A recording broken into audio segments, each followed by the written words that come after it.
Hello everybody, welcome back to Language Litigation and Integration Part 53, Lower Than Dirt. So that's how I feel. I don't have any human rights, I don't have any constitutional rights. I can't live my life, I can't start a family. It's nothing changed. Nothing ever to fucking change. Couple just quick biological thoughts, and again, the reason I'm doing this is because I'm a prolific intellectual, and I have to do something with my day. I am no longer trying to help anybody, I don't care who's healthy, who lives longer, who benefits from me, I just don't fucking care. Sentiment of the species needs to change. Whatever does the most good for the most amount of individuals is the right thing to do. And humanity is just completely fucking broken. So again, Thanksgiving's coming up. Thankful for feeling lower than dirt. Shout out to every single family that's associated with any academic university, any business of any pivotal role, clearly aware of what I'm doing and just stealing my shit, destroying my life, and giving no fucks about it at all. And then going to raise your kids. And obviously I made a Becky comment last episode. Absolutely do not rescind that in any way. But I got to thinking, if you had a biological disease, you probably didn't die from it, or you probably wouldn't want to be an organ donor. But again, I've driven cars. I've been trying to actively leave a place where I have to drive a motorized vehicle for 3-4 years. I drive a car right now. I just got my brakes fixed at Firestone here in Columbus. And the report was no brakes. My brake pads and my calipers were so deformed I basically had no brakes in my car for 6 months. And again, I'm just financially not stable. I have to. My one chance to make legal money is to hold through the Bitcoin trade at the end of the year. There is no other chance I'll ever have financial stability. Literally not fucking possible. So, if your daughter died in a car accident and you make me drive a car with no brakes for 6 months because you simply won't pay me and you endanger my life every single time I get in a car, I just have no fucking sympathy for your worthless fucking family. Governor DeWine and Fran DeWine. But again, still, the comment of the cannabis was to again more, Mike DeWine, you're doing more death and damage by not legalizing cannabis. You're a retarded wannabe politician. I'll do another episode. We broke down beta male society. I'll break down any relevant politicians. Again, they're all just fucking worthless. They're past worthless. They're actively hurting people because they're incompetent. They'll literally just watch some other lawyer on Face the Nation literally arguing intentionalism. It's already proven. You have to go with what the statute says. There was no intentionalism in any interpretation of law whatsoever. But just another leftover thought from the last video is talking about Brett Weinstein and Heather Hangs, Dark Horse episode 105. They're talk about in the question and answer section that they're mind-boggled how a deer could get the COVID. Because it has a genome. Again, I don't understand what anybody learns at any school or any researcher learns at any publication. I just don't fucking get what you people understand. Which is nothing, by the way. Demonstrably nothing. You open your mouth and you just throw out the wrong shit all of the time. And it kills people. A deer has a genome, a fucking ligand, a pathogen, an antigen, an antibody. They're not sitting there saying, I'm COVID-19. They're just bumping into each other, and if the right ligands and receptors are going to get adopted. It's so one-off chances of, transmissibility of a disease. You see Rob DeSantis saying, oh, we have so much freedom, so our numbers went down. Absolutely 0% correlated. You have hot spots here and flares there, and that's just migration of the fucking disease through the species. And so it's just incompetence, left, right, and everywhere in between. But those are just kind of leftover thoughts from last episode. Again, my life is currently endangered, and again, Mike DeWine, I have a right to stand my ground to defend imminent threats to my life and my property, which every day I cannot even sleep. I process that as an imminent threat. Go down to the police office, they won't even let me write a report, let alone enforce the law, let alone get Elaine Bryant's the most incompetent cunt ever. Fucking Tom Quinlan's going to fucking jail, Elaine Bryant's going to fucking jail. There's no forgiveness for any of these law enforcement people. The federal officers that cleared his belt, he's going to be in prison for 25, 50 fucking years. I'm going to sue his fucking family if they say anything besides that. You do not get to spread false history after endangering my life for 15 years. You don't get to do that. And I don't care if I'm the only one standing up for what is right, I'm just going to fucking wreck you motherfuckers with science day in and day the fuck out, and fuck your families. So, again, I don't qualify to be a human being. I have no Thanksgiving plans, I have no Christmas plans, I haven't had plans in years. Because again, I'm still, mathematics to the people that know me is like getting a right number on a piece of fucking paper, not proving something, not developing arguments, not writing, not talking, not speaking. And so until somebody that knows what I'm doing, which is fucking everybody, pays me my money, which is the most simple, basic thing to generate human decency, is freedom, right? Right, Michael Lyon, Ron DeSantis? Freedoms. I don't have the freedom to do fucking anything. Make biological choices for myself, healthcare when I need it, repairs for my car when I need it, go on a basic trip to just get the fuck out of Columbus, Ohio when I want to. When I have money, I need a time frame. But no one cares, and again, something else will happen. I'm fucking invested in a bar and restaurant and a global pandemic hit. Something else will occur. The thing that makes the most sense today, at the highest, most prodigious intelligence that ever walked on the planet, I will sit here and analyze and I will make a decision. Tomorrow it will be definitively wrong. Without a network, there is nothing I can do to stop feeling fucking disgusting. The only thing I need that to stop is income, so I can make choices. Never gonna happen. So I'm gonna give you some more stories about people, close friends, who make me feel lower than dirt. So these are all Steve, another Steve, Steve number one. I have another round of Steve stories for different Steve. But again, this is somebody, like I said, I don't know, probably 15 to 20 people in like my close kind of old friend groups, you know, two kind of pockets of 3 to 5 people of like really close friends, and most people in the community from where I'm from are pretty friendly with another. But again, I got scapegoated as a kid. Again, at the in like 8th grade time frame, me and some buddies would, again, we couldn't drive cars, but our grade school was close enough to the Westville Rec Center. So like 7th and 8th grade time frame, you could bring in a note from a parent and walk to the rec center and play basketball and hang out with your friends. And we would do that regularly. And so, and again, in 7th and 8th grade, there was probably, we'll just call them Susan 1 and Susan 2, two good girlfriends, and they had like a big party. And it was like most of the people in the grade were invited and I wasn't invited. And so, this is the same kind of time frame. And like once I learned that I wasn't invited to the party, my dad would make these like regular, there was just like signs on the side of the road, literally just like advertisements on the side of the road called pony parties. And my dad would always joke about me like, oh, well maybe if you don't get invited to Susan's parties, maybe you can get invited to the pony party. And it was like a real funny thing in front of Steve. And again, I don't like, again, I get scapegoated. At 7th and 8th grade, I probably cared. Like middle high school, I didn't fucking care. It's just like, why don't you push me out? Okay. You want to endanger my life, I want to endanger your life. Like, get the fuck out of my face. I want equality. I want you to experience the same shit that I've experienced. But that's kind of what happened in the background.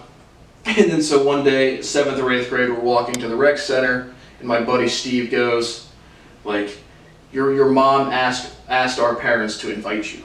And just like things in general, which is true. Because again, at 7th and 8th grade, I remember just being like, again, how the fuck do like I fit into somewhere where people aren't going to treat me lower than fucking dirt? And so, and again, at the time, it was like a funny jab, like, oh, Brad, you have to ask your parents to get invited. And I'm like, yeah, like I want to be involved in groups of people, yeah.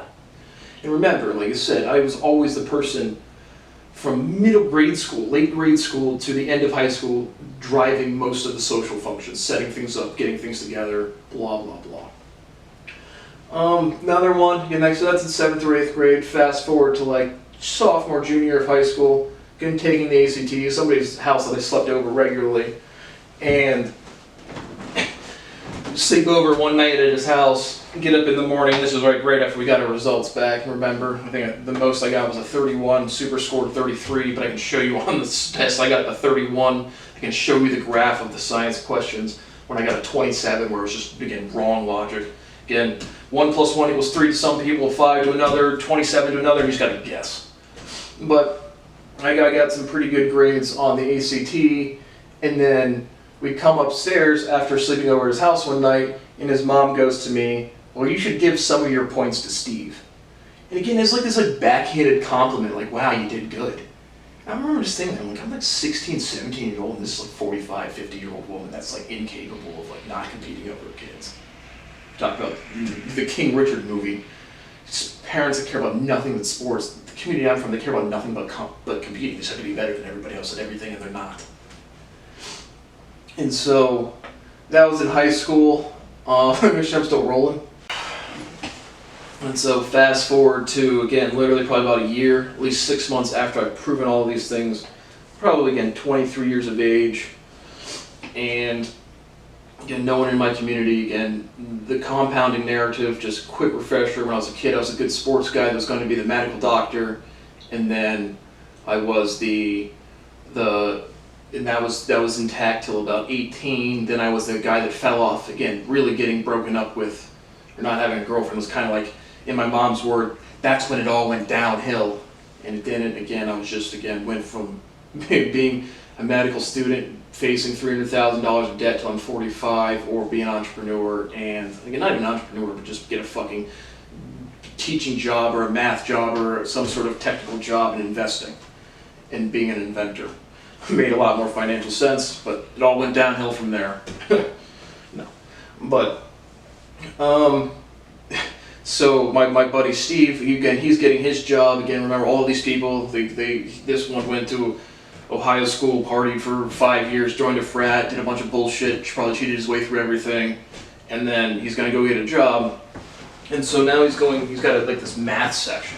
And to get math sections for jobs are just like the weirdest shit ever. It's like 10 to 20 multiple choice questions about like basic calculations that really indicate fucking nothing, even of intelligence, of mathematical or analytical ability. But again, it's just some mid-level manager. They got to have some hiring process.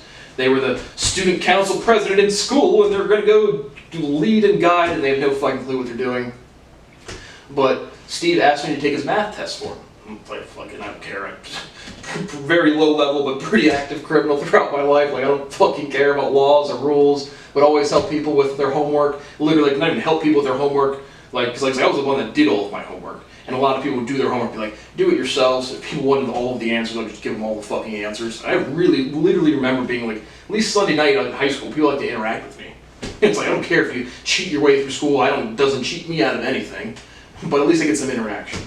But again, really, that's the only thing I've ever been useful to my community is homework help in high school, moving help with I have a small truck, and being a scapegoat for everything else and never being invited to a social function. So I literally take Steve's math test for him. So Steve, you literally lied to get your job, buddy. Good job. Good job. And then so fast forward another, I don't know, probably a year, 18 months. One of Steve's close relatives has a pretty substantial health problem. And again, I'm a scientist with a biological proof, with thousands of biological proofs, with tens of thousands of proofs. Nobody has any competence of what that fucking means. They're all just incompetent frat boys just partying and no one cares. And all of the scientists are goofy kook weirdos that no one cares. And I'm like, Steve, like, you should really get your mom on CBD or at least full spectrum hemp oil for sure. And again, what does hemp do? It's just the best practical step to stabilizing any sort of dysfunction within your body. Bona fide fact. No biologist or medical doctors can do fucking anything besides just regurgitate the same narratives that they learned in medical school, learned at their fucking shitty universities. They just can't. They can't. And so I'm just urging him, like, hey man, you should probably not let your family member die. And like, I even took it to their parents. I was like, this is an urgent concern. Because again, I have taken somebody literally on their deathbed, literally given prognosis of imminent death, a week to 2 weeks, and then they live for another 5 to 6 years, bona fide. I have a couple other fucking cases as well. But she goes, that's very thoughtful of him. Again, like, I'm a 23-year-old trying to like do what I can to help, and I am trying to do what I can to help, but denial, scientific denial to the cost of death, to the cost of literal death. I'll take it to my grave, the Beta Male Society says, weird hills to die on. And so Governor DeWine, when you don't legalize cannabis, this is, again, a direct personal, again, well, thank him for, that's thoughtful of him. We're not going to take it, obviously. We're going to go listen to those good medical doctors. Then you turn on Lex Friedman, medical doctors aren't trained to do science. They're trained to administrate procedures, do basic diagnostics, stuff like that. And then, so that's again just another great experience. And then, I don't know, another, again, 18 months goes by. We're 24, 25. And this is the last time I've talked to Steve. And so we're sitting there, and again, I have a person in my family with a substantial health concern. Steve has a person in his family with a substantial health concern. We go get at lunch at BW3's one day, and I'm telling Steve that my close family member with a severe health concern is doing very well. Again, I don't like the word remission, but an antigen count of 0 is stabilized remission. And Steve kind of gets mad at me. And he goes, well, they should legalize it or something. Again, referring to CBD and cannabis. Well, Steve, now go to any drugstore. Let me know how many times you see CBD just fucking everywhere. And again, it's 5, again, it's denial. It's not like there's no proof is already out there. There's nope. But that's when, a close good friend basically said, well, why isn't your family member dead yet? Awesome. Fucking sweet. Cool beans. What a lifetime. Glad I played sports with these people. Glad I grew up around these people's families. Great quality people. Good job. in the same conversation, in the same exact conversation at BW3's, my buddy, again, I'm just explaining about my alcohol business, about my investing, about my, again, I don't think I had YouTube at this point, but I was probably getting a little bit, again, I started doing music around 22, 23, didn't really get good till 24, 25, been producing since. But he says to me, it sounds like your late 20s will be good. And this is like when we're 24, 25. And I'm sitting there, you just told me basically why isn't your family member dead? And I don't give a fuck that you're being tortured now because your late 20s will be good. And again, this is coming from a frat boy who's he's so used to being the center of attention. Lower than dirt, baby. This is like I said, somebody I spent my entire life with. Great friendship, and then bam. Send him in the species, just compete over nothing. And again, I lost the girlfriend. I sold a little bit of weed to sleep and eat at night because of being tortured and crime, which is still occurring. And then I fell off the wagon, or that's when it all went downhill to my parents. Again, they all talk to each other. And again, I have to figure out what my new narrative is about how they act around me after. So they'll go change it, and then they'll say some other weird comment about some shit that never happened. Then I have to figure out what they decided my life is behind it back then. And so, those are some great experiences with my buddy Steve. Again, also I remember we went to, we went downtown Columbus somewhere, and a lot of these people meet up at, I think, R Bar is what it's called. But we'd go downtown one time, maybe it's for 4th of July, and all the parents are eating in there, and there was a murder in our community, and they're all talking about that. And Steve's dad goes to me, now I have to say I know somebody like that. It's you guys also, everyone in the DeSales, St. Paul community and extended Ohio community, you also know yourselves. You guys literally tortured me and endangered my life extensively for the past 9 years, and no one cares. All I need is money. I just need my money to be paid to me. I just need a time frame to me. And again, remember, I don't stimulate any of these experiences. I just exist, and people just get jealous and bitter, and it's just so fucking normal. So those are Steve 1 stories. I'm going to give you Steve 2 stories of another really close friend. So Steve number 2 stories. Again, another person I've known effectively my entire life. Considered him a good friend effectively my entire life. But again, just some background. We used to ride the bus together to go to grade school, and we'd sit in the same school bus, talk girls, talk Gears of War, talk Xbox. I remember he was one of the first people I was really yeah, I'm really stuck. My life's not gonna do anything. It's not gonna change. It can't. It can't. But just getting riding buses, talking to girls. Really pretty popular guy amongst most of the people in the community. We also went on snow days and walks. Like I said, remember, anytime people interact with me, again, I've been doing this rate of derivate. The amazing thing is what has changed the narrative is literally my biological age, which, fun fact, you can't change. So again, imagine being this intelligent at 8 to 15 years old, saying every single day, I need to make money or get out or I'm gonna get fucked. And everyone's learning from you, everyone's saying you're smart, everyone's saying you're this and you're that, and they have no understanding of intelligent or what my research already is. And I'm just oh, sweet. Again, people, walking with people. There was some time in Columbus, Ohio, I don't know if people would remember this, anywhere in central Ohio, somewhere in probably 2007, probably 2007 or 2008, maybe 2008, but there was 4 or 5 snow days in a row. We had a real bad ice storm, and then a real bad snowstorm. We had 4 or 5 snow days in a row. And me and Steve, number 2, lived real close to each other, so we'd always, again, can't drive on the roads, we'd just go walking around. And again, just having really good interactions, conversations, blah, blah, blah.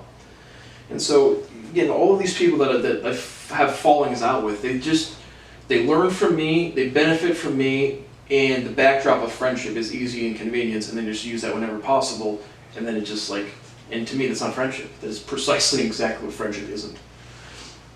But again, just some background of connecting with Steve number 2. And so now we fast forward, nothing super interesting till again college time frame. Again, I'm 20 years old, living at Framby's on OSU's campus, worst campus ever, worst city ever. Just never feel safe, just a fucking shithole. And again, at this point, I'm really like, again, this is after Susan and I have broken up, pretty recently after we've broken up. And I'm just sitting there like, again, completely realizing, not like sad, not depressed, but like, I don't fit in. I'm too mature to people until they're like 35. Whitney Cummings, I want to date somebody that's wildly more intelligent than me when you're like 35. And so I'm still 28. That's like 7 years away. But we're walking down the street on Framby's Avenue, right on OSU's campus, going down to Sicily's Pizza, or whatever. There's someone from OSU will know the fucking bar. Cecilia's Pizza, right on Framby's Avenue, right next to Outer Inn. Somebody's gonna know it. And he says to me, I'm sure you won't be a 25-year-old virgin. And this is when we're like 20, like 19 or 20 years old. And I just remember like literally feeling stunned, like no, there's no chance I'm going to fit into a group of people until other people mature. And it hasn't. Again, Tinder Platinum, was in groups of people until every single one pushed me out. Tinder Platinum since then. And so at the same time frame that he makes this comment, somebody in his family needed help with rent money. And I think I said at the time I was selling a good amount of weed, not a lot, but he asked for a small amount of money, and it was again like maybe $800 to $1,000. Nothing serious, nothing super substantial. It wasn't even a thought to me at all. Yeah, because at this point I think we're friends. So you don't see the one-way relationship until after the one-way breaks. And so I give him the rent money, and then like again, not thinking about it, not caring about it, not really at all.